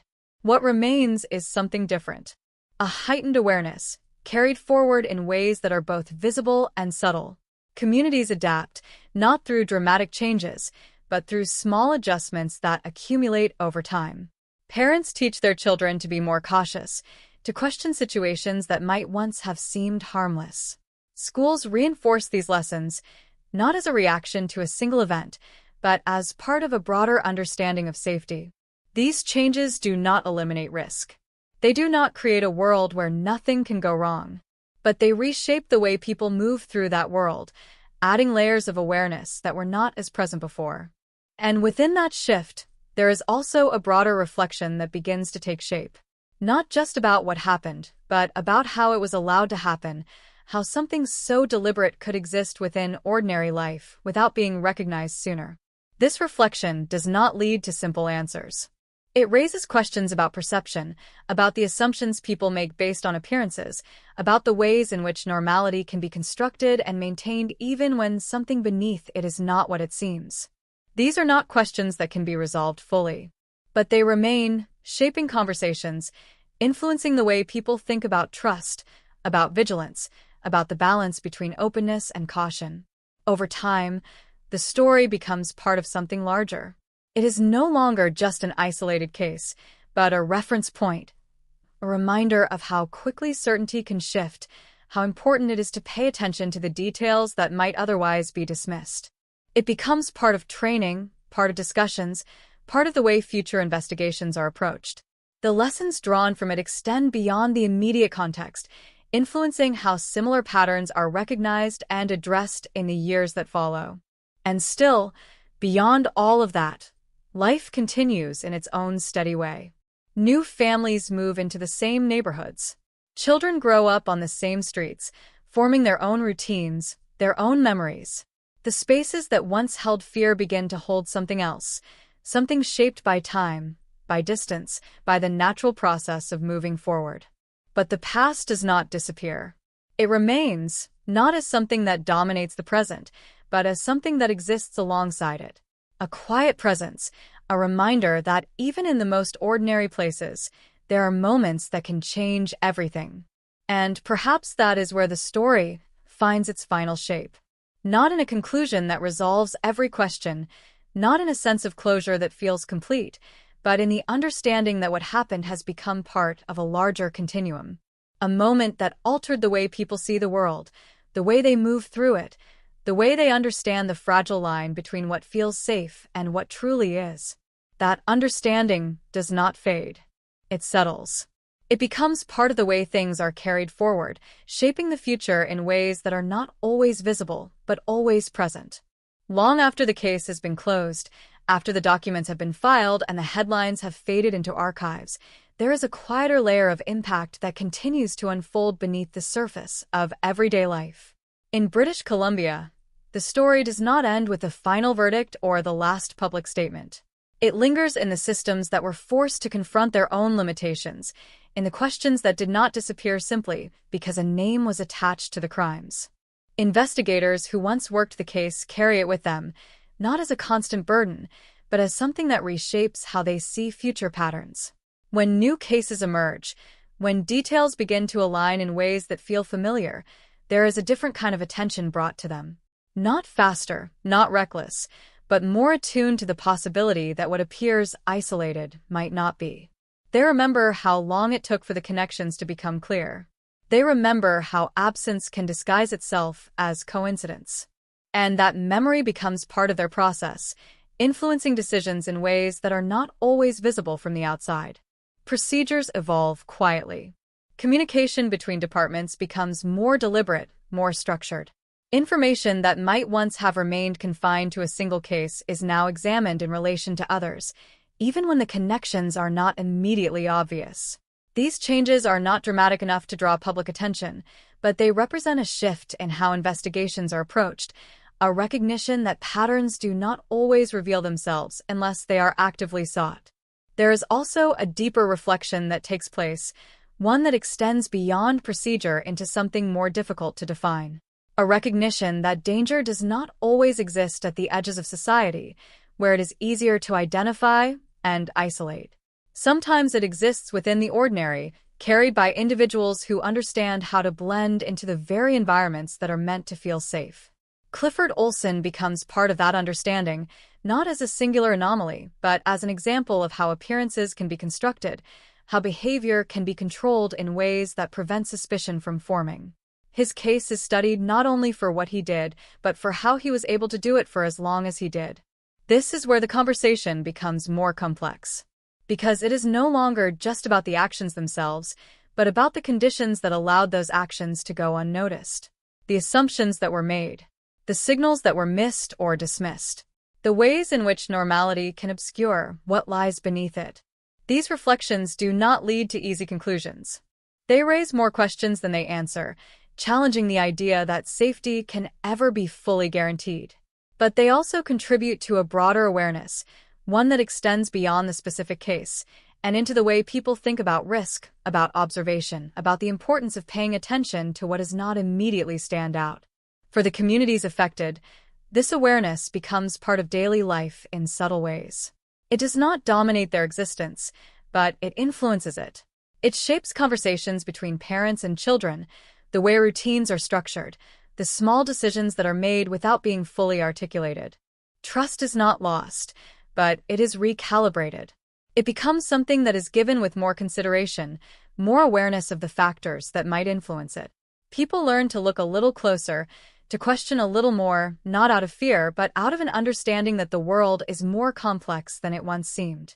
And within that complexity, there is also a kind of resilience that begins to take shape. Not the kind that erases what happened, but the kind that allows people to move forward without being defined entirely by it. Communities rebuild their sense of normalcy, not by forgetting but by integrating what they have learned into the way they live. They continue to gather, to celebrate, to create new memories in the same spaces where older ones carry a different weight. They continue to trust, even if that trust is more carefully placed. They continue to move forward, even with the knowledge that the past cannot be undone. This is where the story settles into something lasting, not as an open wound, not as something that demands constant attention, but as a part of the broader narrative of the place. A chapter that has been written, that cannot be changed, but that continues to influence what comes next. And in that influence, there is a kind of continuity. The lessons drawn from what happened do not remain confined to the past. They extend forward, shaping decisions, informing actions, becoming part of a collective understanding that evolves over time. It is not a perfect process. There are still gaps, still uncertainties, still moments where clarity feels just out of reach. But there is also a recognition that progress is not defined by perfection, but by the willingness to learn, to adapt, to carry forward what has been understood in ways that make a difference, even if that difference is not always immediately visible. And so the story continues, not in the same form, not with the same intensity, but as something that remains present in quieter ways. In the choices people make, in the awareness they carry, in the understanding that even in the most ordinary places, there are layers that require attention, care, and a willingness to look beyond what is immediately seen. There comes a point where the story no longer belongs to the moment it describes, but to the meaning it leaves behind. In British Columbia, that shift happens gradually, almost imperceptibly at first, as the details that once felt immediate begin to settle into something more reflective, more distant, yet no less significant. What was once a sequence of events becomes a framework for understanding, a lens through which people begin to interpret not only what happened, but what it reveals about the world around them. It is in this phase that the silence changes again. Not the heavy silence of uncertainty, not the tense quiet that filled the early days of the investigation, but something softer, more contemplative. A silence that allows space for thought, for the kind of reflection that does not demand answers, but seeks meaning in what cannot be undone. The case of Clifford Olson is no longer just a record of actions. It becomes a point of reference, something that is studied, discussed, revisited not out of necessity, but out of a need to understand the deeper patterns it exposed. It is examined in classrooms, in training sessions, in conversations that attempt to break down not only what was done, but how it was sustained for so long without interruption. And within those discussions, a recurring theme begins to emerge. The idea that normality is not always a reliable indicator of safety. That the absence of obvious warning signs does not mean the absence of risk. That trust, while essential, must exist alongside awareness. These are not comfortable realizations. They challenge assumptions that people rely on to navigate daily life. They introduce a level of complexity that cannot be easily simplified or resolved. But they also serve a purpose, shaping a more nuanced understanding of the environments people inhabit and the individuals they encounter within them. Over time, this understanding becomes integrated into systems that extend beyond any single case. Policies are adjusted, not dramatically, but in ways that reflect the lessons learned. Training emphasizes pattern recognition, not just in obvious forms, but in subtle consistencies that might otherwise be overlooked. Communication channels are refined, ensuring that information does not remain isolated when it could contribute to a larger picture. These changes do not erase the past. They do not undo what has already occurred. But they represent a form of response that moves beyond reaction into something more proactive, more aware of the complexities that define real-world situations. For individuals, the impact is more personal, more varied. Some carry the memory with a clarity that does not fade, revisiting it in quiet moments when something, a place, a sound, a fleeting thought, brings it back into focus. Others allow it to settle into the background, not forgotten, but no longer at the forefront of their daily experience. There is no single way to move forward. No universal process that defines how something like this is absorbed into a life. But there is a common thread that runs through these experiences, a recognition that while the past cannot be changed, the way it is carried can evolve. This evolution does not happen all at once. It unfolds over time, shaped by the rhythms of everyday life, by the gradual accumulation of new experiences that coexist alongside older ones.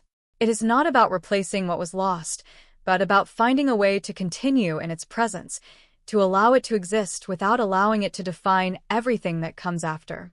And in that process, there is a quiet resilience that begins to take hold. Not the kind that draws attention, not the kind that declares itself openly, but something steadier, more enduring.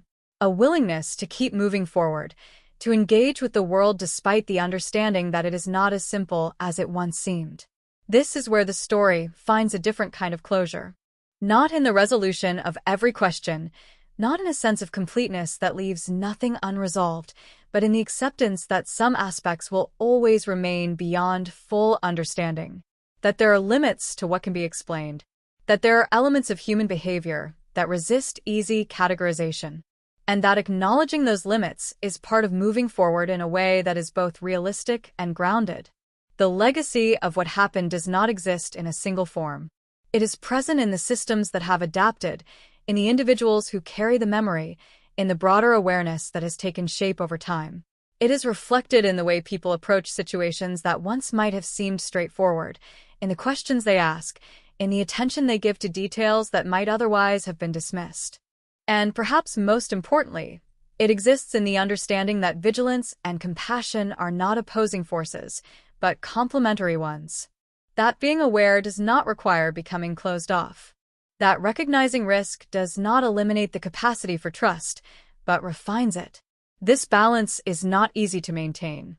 It requires constant adjustment, a willingness to reassess, to remain open to the possibility that what is known may not always be complete. But it is within this balance that life continues to move forward, shaped by what has been learned, informed by what has been experienced, and guided by a deeper understanding of the complexities that define human behavior. And so, the story does not end in a definitive sense. It transitions from something immediate and urgent into something enduring and reflective. a part of the past that continues to influence the present, not through force, but through the quiet persistence of what it revealed. There is a point where memory stops being something that arrives uninvited and becomes something that is carried with intention. In British Columbia, that transition does not happen at the same time for everyone, nor does it follow a clear path. It unfolds unevenly, shaped by distance, by personal experience, by the quiet ways in which people decide to hold on to what matters without allowing it to consume everything else. The story, once sharp and immediate, begins to settle into a different kind of presence. It is no longer something that interrupts daily life, but something that exists alongside it, woven into the routines and rhythms that continue despite everything that has happened. The streets remain the same, the buildings unchanged, the familiar landmarks standing exactly where they always have. But for those who know, for those who remember, these places carry an additional layer, an awareness that cannot be seen, only felt. It is in the small moments that this awareness becomes most noticeable. A pause before letting a child walk ahead alone. A glance that lingers just a second longer when something feels slightly out of place. A question asked where once there would have been none. These are not dramatic changes. They do not disrupt the flow of life in obvious ways. But they accumulate, shaping behavior, influencing decisions, becoming part of the way people move through the world without always realizing it. And within these changes, there is also something else, something quieter but just as important. A deliberate effort to remember not just what was lost, but who was lost. The names of the victims are spoken in spaces that are not defined by the crime itself. They are remembered in conversations that focus on their lives rather than their absence, in moments where their presence is felt not through the tragedy that ended it, but through the memories that continue to exist. Photographs are kept, stories are shared, small details are passed from one person to another, ensuring that what defined them extends beyond a single chapter. This act of remembering becomes its own form of resistance, a way of ensuring that the narrative does not belong solely to the violence that interrupted it. Because while the actions of Clifford Olson cannot be undone, they do not have to define the entirety of what remains. Over time, the focus shifts further away from him, not through denial, but through choice. The attention that once surrounded his name begins to fade into the background, replaced by a broader understanding of the impact his actions created. He becomes part of the story, but no longer the center of it. What takes his place is something more complex. A recognition of the fragility of normal life, an awareness of how easily assumptions can be disrupted, and a determination to move forward without losing sight of what has been learned. This determination does not manifest in grand gestures. It appears in the way communities rebuild their sense of connection, in the effort to maintain openness while acknowledging the need for caution. People continue to gather, to share space, to create new memories in the same environments that once held fear. They do not retreat from life. They adjust to it. And in that adjustment, there is a kind of quiet strength that does not need to be declared. It is present in the decision to trust again, even if that trust is more carefully placed. In the willingness to remain open to the world, even with the understanding that it contains elements that cannot always be predicted. In the acceptance that safety is not absolute, but something that must be maintained through awareness, through connection, through a shared responsibility that extends beyond any single individual. This is where the story deepens. Not in the events themselves, but in the way those events continue to shape the lives of those who move forward from them. It becomes less about what happened and more about what has been carried forward. The lessons, the changes, the subtle shifts in perception that influence how people think, how they act, how they relate to one another. And within that, there is also an understanding that not everything can be resolved. There are questions that remain, not because they lack answers, but because the answers do not fully explain the complexity of what occurred. There are aspects of human behavior that resist complete understanding, that exist beyond the frameworks people use to make sense of the world. Acknowledging that does not weaken the story. It grounds it. It allows it to exist as something real, something that reflects the limitations of understanding as much as it reflects the events themselves. As the years continue to pass, the intensity of the memory softens, but its presence, does not disappear. It becomes part of the landscape, not in a way that dominates, but in a way that remains quietly embedded in the collective consciousness of the place. And in that presence, there is both weight and continuity. Weight, because what happened cannot be undone. Continuity, because life moves forward, carrying that weight in ways that allow for growth, for change, for the possibility of something beyond what once seemed overwhelming. That is where the story finds its enduring form, not in the details that once defined it, but in the way those details have been absorbed, understood, and carried into the future. There is a quiet moment that comes long after everything else has been said, a moment that does not belong to the courtroom, the investigation, or even the immediate aftermath. It belongs to time itself, to the way years stretch and soften the edges of even the most unyielding memories. In British Columbia, that moment is not marked by any specific date or event. It arrives gradually, almost unnoticed, as the story settles into something deeper than recollection, something that becomes part of the way a place understands itself. At first, the changes are subtle. The conversations become less frequent, less urgent. The names that once filled headlines are spoken more quietly, often in more personal settings. The sense of immediacy fades, replaced by a kind of distance that allows people to look back without feeling the same sharpness they once did. But distance does not mean detachment. It means perspective. The ability to see the story not only as a series of events, but as something that revealed truths about vulnerability, about trust, about the fragile balance that exists within ordinary life. And within that perspective, there is a shift in focus that continues to evolve. The figure of Clifford Olson, once at the center of everything, becomes less defined by presence and more by absence.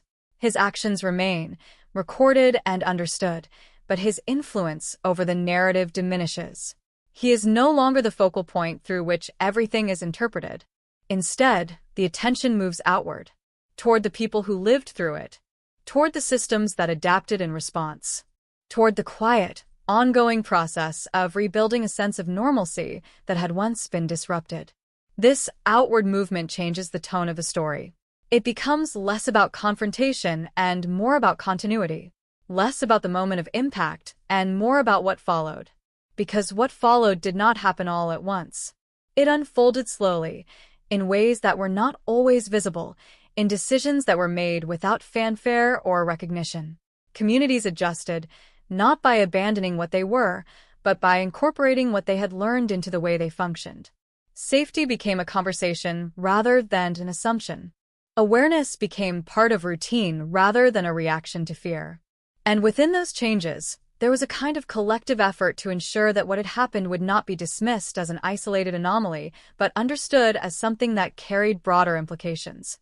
This effort extended into institutions as well. Law enforcement, educators, community leaders all found themselves working within a framework that had been reshaped by the events. Training evolved, communication improved, and the idea of pattern recognition became more deeply embedded in the way potential threats were assessed. These developments did not eliminate risk. They did not create a system that could prevent every possible outcome. But they represented a shift toward a more attentive, more connected approach, one that acknowledged complexity rather than relying on assumptions of simplicity. For individuals, the impact remained more personal, more difficult to define. Some carried the memory as something close, something that remained just beneath the surface of their daily lives.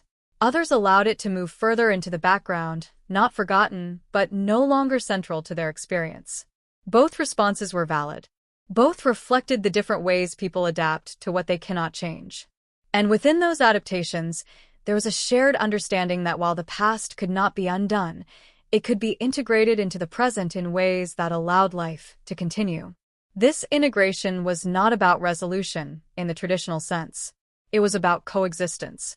The ability to hold both the memory of what happened and the reality of what continues to unfold. To recognize the weight of the past without allowing it to overshadow everything that comes after. As time moves forward, the story becomes less about the details that once defined it and more about the meaning it carries. It is referenced not only as a case, but as an example, a reminder of how easily certainty can be disrupted, how important it is to remain aware, to question, to look beyond what appears obvious. And yet, even as it takes on this broader significance, it retains its human core. The individuals who were lost are not reduced to symbols or lessons. They remain people, remembered in ways that are specific, personal, rooted in the lives they lived rather than solely in the way those lives ended. This is perhaps the most important shift of all, the movement away from abstraction and back toward humanity. Because in the end, the story is not just about what happened, but about who it happened to, and how those individuals continue to be remembered in the lives of those who knew them. And so, the narrative continues to evolve, not through new developments, but through the way it is carried forward. In the choices people make, in the awareness they maintain, in the balance they seek between caution and trust, between memory and movement. There is no final conclusion that brings everything to a perfect close. Only the understanding that some stories do not end in a single moment, but continue to exist in the way they shape what comes next. And in that continuation, there is something steady, something enduring.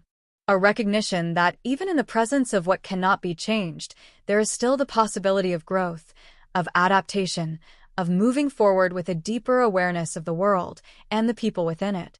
There is no true ending to a story like this, only a point where the telling of it becomes quieter, more reflective, less about uncovering and more about understanding what remains. In British Columbia, the passage of time does not erase the imprint left behind, but it changes the way that imprint is carried. It becomes part of the landscape in a way that is not immediately visible, something that exists beneath the surface of daily life, shaping it in subtle, persistent ways. The streets are still filled with movement. Children still walk along sidewalks, their voices rising and falling in the ordinary rhythm of conversation. Cars pass through intersections, their routes guided by routine rather than hesitation. Houses stand as they always have, their windows reflecting the same patterns of light that have marked countless ordinary days. But within that ordinariness, there is an awareness that was not always there. It does not interrupt life. It does not demand constant attention. But it exists, quietly influencing the way people move, the way they think, the way they respond to the world around them. It is present in the instinct to notice more, in the decision to ask questions where none might have been asked before, in the understanding that what appears familiar is not always fully known. This awareness is not born from fear alone. It is shaped by experience, by the recognition that safety is not something that can be assumed without thought. It must be maintained, considered, understood as something dynamic rather than fixed.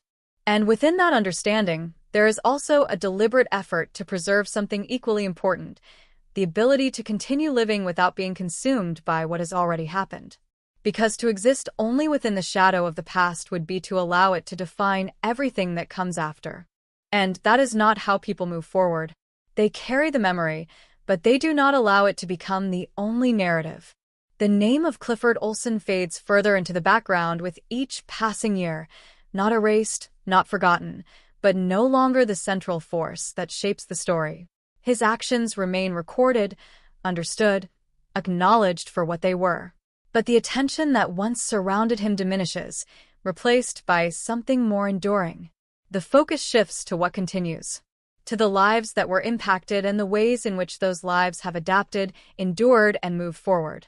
To the communities that absorbed the shock and found ways to rebuild not by returning to what was, but by evolving into something more aware, more connected, more attentive to the details that matter.